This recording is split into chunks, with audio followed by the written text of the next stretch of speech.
Welcome to my vlog guys. Panoorin mo guys kung paano gawin ang cabinet guys ha. Ang drawer guys, ang latayanan sa drawer guys, nara guys. Pag na siya drawer guys, safety na ang atong ibutang sa sulod. Dili na sa mga sudlan o kukok or ipis. Yung mga daga na maliit hindi na makapasok. Ayan ang lagyan na ng tinupi guys at saka hanger yung nasa gilid guys, kabila. Ang standard height pala nitong aparador guys ay 6 feet guys, tapos 18 ang lapad. Panoorin ninyo ang video guys ha kung paano gawin ang cabinet or aparador guys. Pinira natin tong 2x12, gawin natin tong 1x2 guys para pang frame sa aparador. Dito rin tayo kukuha ng ano guys, ng pang frame sa pintuan ng cabinet.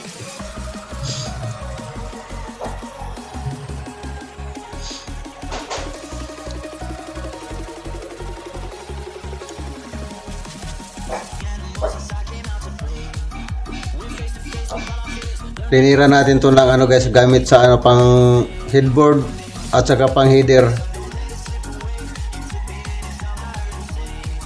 Dito rin natin kukunin ang ano guys, pang drawer. Eskwelahan natin para ano.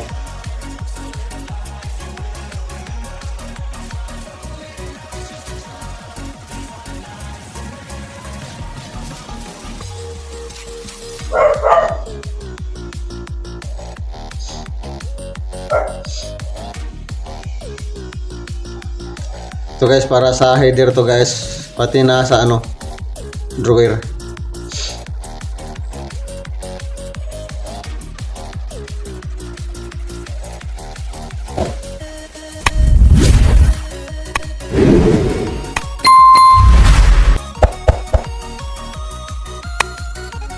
Para to sa baseboard guys.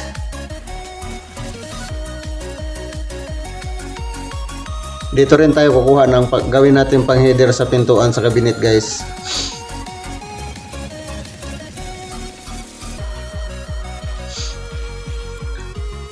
Pag sipilya kayo ng 1x2 guys o anong sukat, kailangan talaga gamitin natin ang sipilya guys, tapos para patakbuhan natin ng eskwela para eskwalado yung kahoy, para pag mag-layout ka hindi ka mahirapan. Kasi pag hindi magkatugma yung lapis at saka ballpen, hindi yan eskwalado guys. Ito guys, larasin natin to 1x1 guys para sa likod ng cabinet.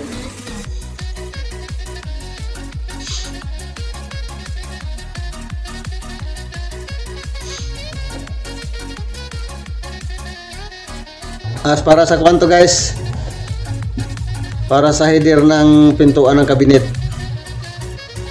tatlong header. Ito guys ang layout ko guys para sa pintuan ng cabinet guys. Kailangan talaga guys mag-layout ka ng isang piraso, tapos yun na ang itandi mo sa ano lahat para pantay lahat ang layout niya. Ang sukat pala sa bottom nito guys 2 inches. Ang header natin gamitin dito guys ay 5. Ito guys patakbuhan mo ng eskwela guys, ganyan guys, para walang sami yung symbol natin guys, walang singaw. Kasi pag hindi mo pinatakbuhan ng eskwela guys, ang kabila nga guys singaw, tapos sa kabila sitting, yan ang resulta pag hindi eskwelado ang kahoy. Pag magtandi kayo pag mag-layout din kayo guys, kailangan mayroon kayong preparado na naka-layout na, tapos itandi nyo lang lahat.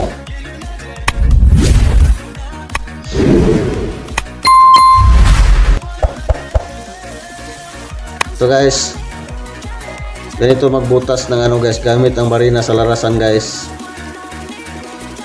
para pantay ang butas niya. Ito ang gagamitin natin pang butas.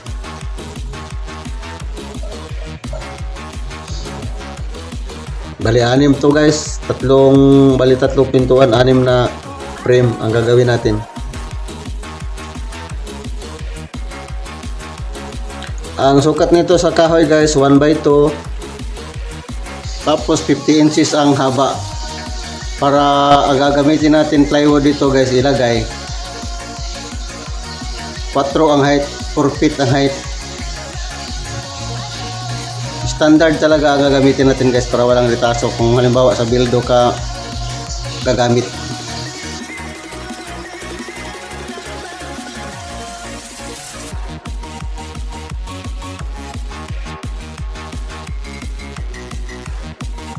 Lasyuhan natin to guys para sa glass or plywood man ang ilagay mo. Ibaon natin dito sa ano guys. Makita nyo guys.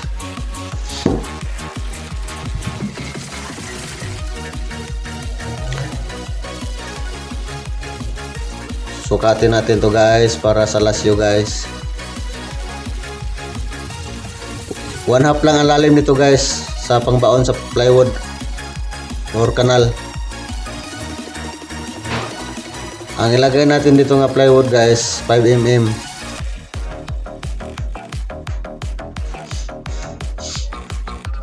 So guys, dito na tayo, maglari na tayo sa kuan guys, pandawil guys. Kailangan talaga guys mahaba ang dawil. Ang dawil nito guys, ang sukat 1.5 inches lang yan guys, sa inches or purgada.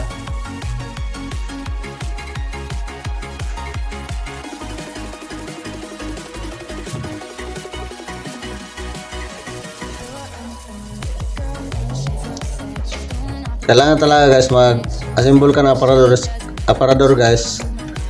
Preparado lahat ng ano pisa niya para madali.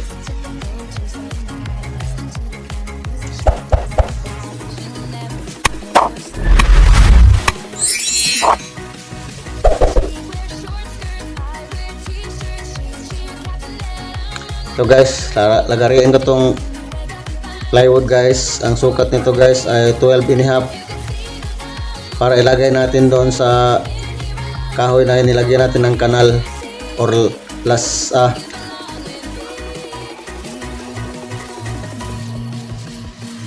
Bali 3 to guys, kakatingin ko guys.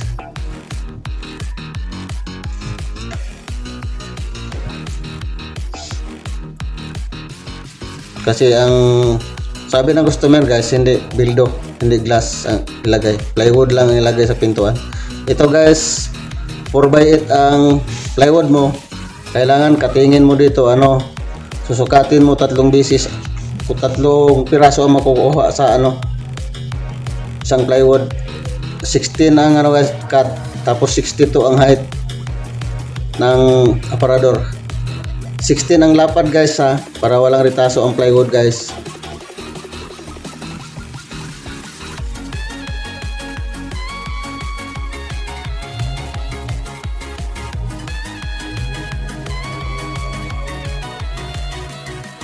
Putulan natin to guys kasi 62 lang ang height nito guys eh. Pero may additional to guys, yung headboard at saka baseboard. Additional na yun guys. Size ang baseboard dito guys 5 ang headboard, kaya maging 6 feet siya ang resulta. Ang haba niya 6 feet na ang height. Ito guys, ito ang pintuan guys. Tapos dito ko ibaon sa kanal yung plywood na 5mm. Ayan guys, ibaon ko ang plywood guys. Tapos dikdikin mo lang yan guys. Kailangan may stick wheel guys ha, yung pandikit. Tapos guma ang ginamit ko guys para setting sa guys.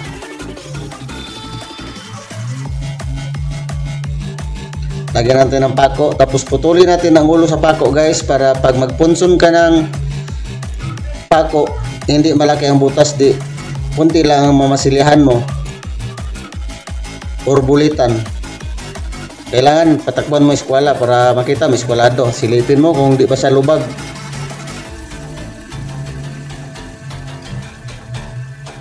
Kailangan talaga dito guys, pag mag-assemble kayo ng items guys, ang lamisa nyo guys eskwelado. Silipin nyo yung sahig ng lamisa nyo kung di ba siya lubag.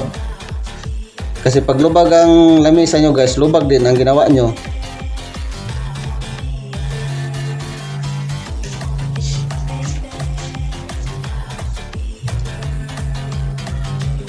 Ito guys, pangatlong pintuan na to guys sa aparador. Shout out pala sa may-ari nito si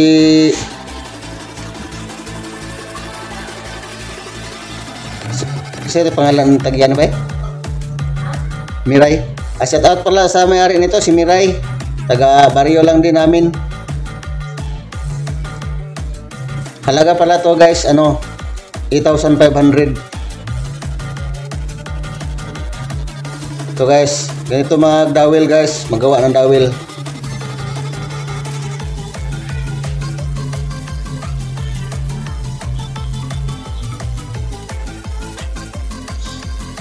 Ayan guys, mag-assemble na ako ng guys dingding guys sa gilid.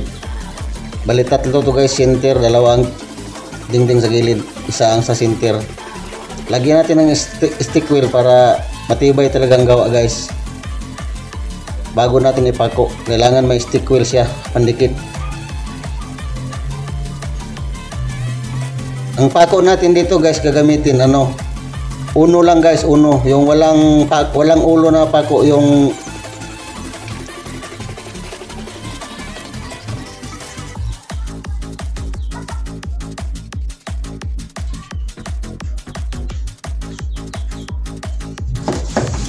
pako na walang ulo guys ang gagamitin natin dito guys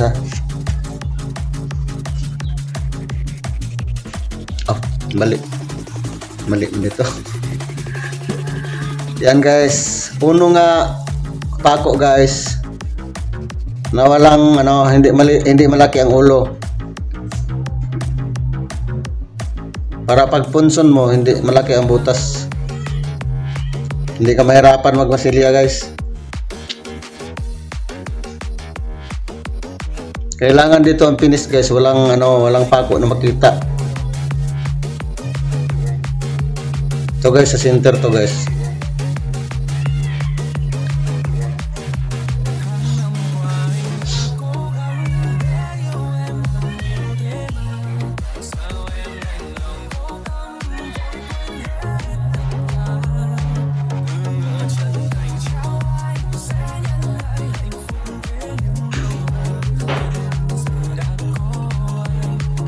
Gusto to matuto itong dalawa guys, pero nahirapan sila matuto.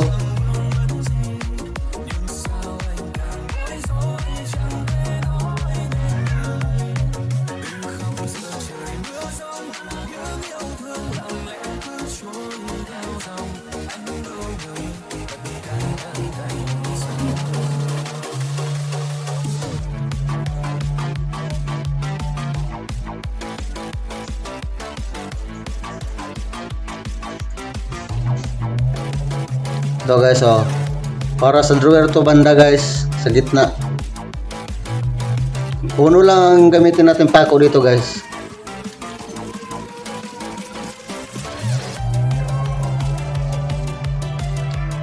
Kailangan talaga guys may stick wheel bawat galaw.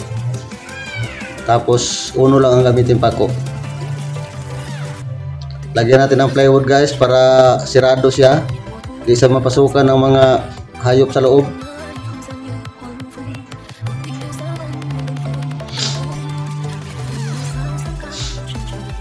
Tinanggalan natin ng kuan guys para pag mag-assemble ka guys wala nang sami guys. Ito guys, gusto matuto to guys kaso amang hindi makarinig kung anong sasabihin natin. Ilang beses na nag-apply sa akin dito yan guys, pero hindi kami magkasundo kasi bingi.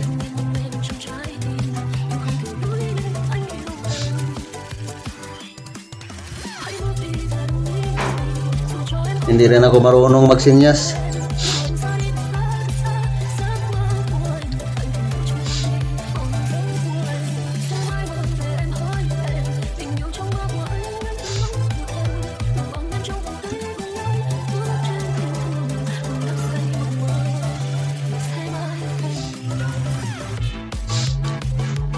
One by 2 ang nilagay ko nga kahoy dito guys, tapos sa kabilang gilid 1 by 1 lang yan para sa likod side.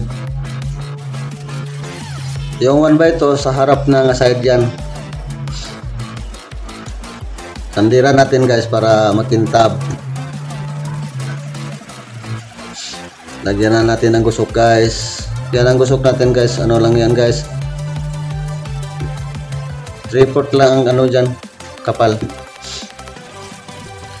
Ito guys, mag-assemble na tayo dito sa loob guys. Ganito mag-assemble guys oh. Yan nasa baba guys, yan ang baseboard guys. Pag maglagay ka ng dingding, isabay mo na yung baseboard para hindi doble ang trabaho. Yung butas sa gitna guys, yun ang drawer side guys.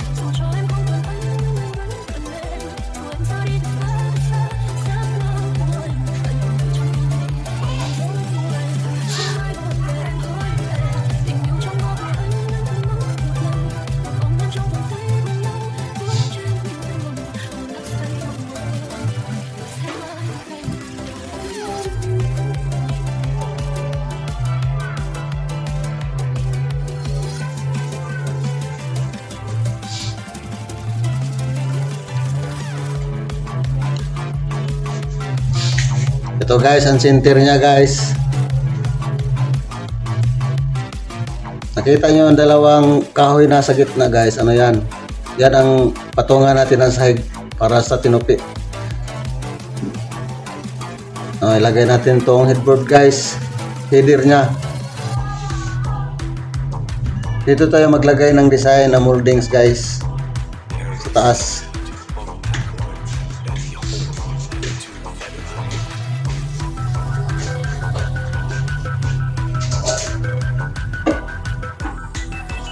Tatlong araw lang to guys matapos guys pag i-concentrate lang pag magtrabaho. Walang ibang ginagawa. Lipat tayo sa gawas mamaya guys kasi mahirap dito pag maglagay tayo ng sahig. Saka magdingding tayo sa likod.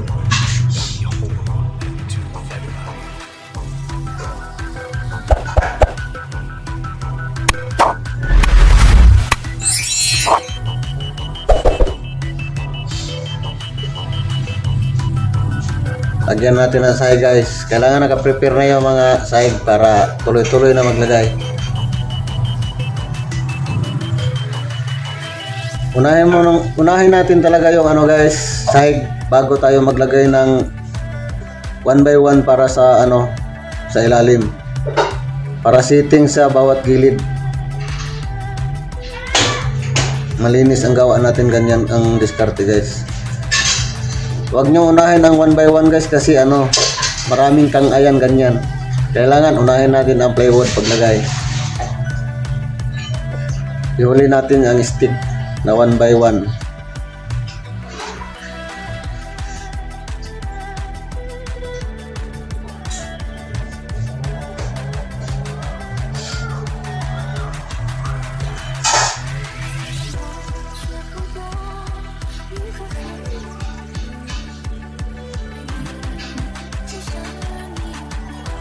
Lagyan ko na ng guys, 1 by 1 yan guys sa likod para matibay na siya.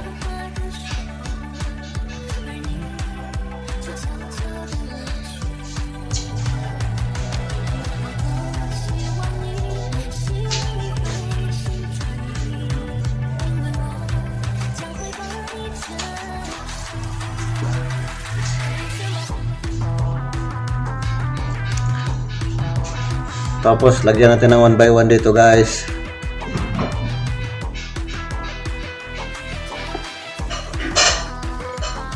Ang ginamit natin pako dito guys, dus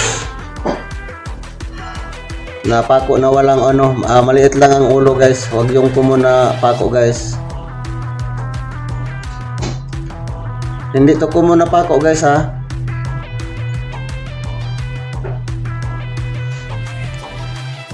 Finishing nails ang gamit natin dito guys, finishing nails. Lahat ng pako gamitin natin finishing nails.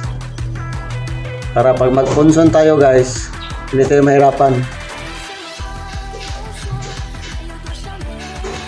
Kailangan itago talaga ang ulo sa pako guys eh. Ibaon natin guys. Gamitan natin ng concrete nails para bumaon yung pako. Yung ulo niya.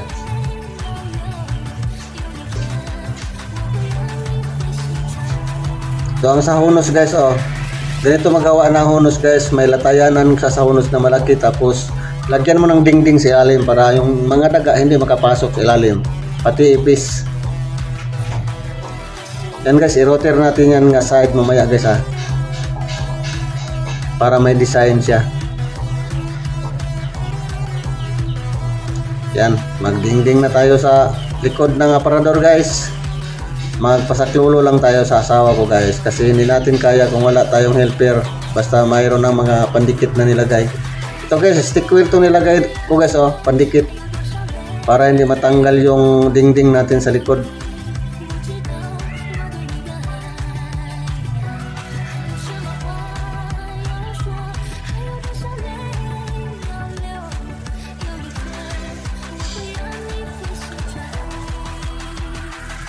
Uno lahat yung pako dyan guys, pero ano, yung finishing nails ang gamit natin, yung walang ulo na pako.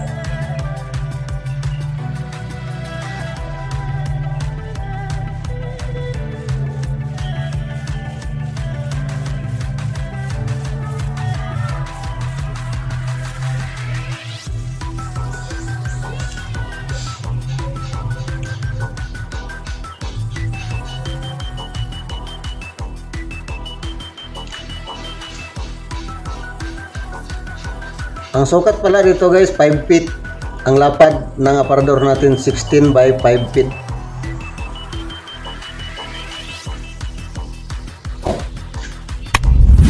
Tapos ang height niya guys, 6 feet. Ang cutting natin dito sa plywood guys, 62 lang guys, 62 inches. Ang pintuan dito guys, 50.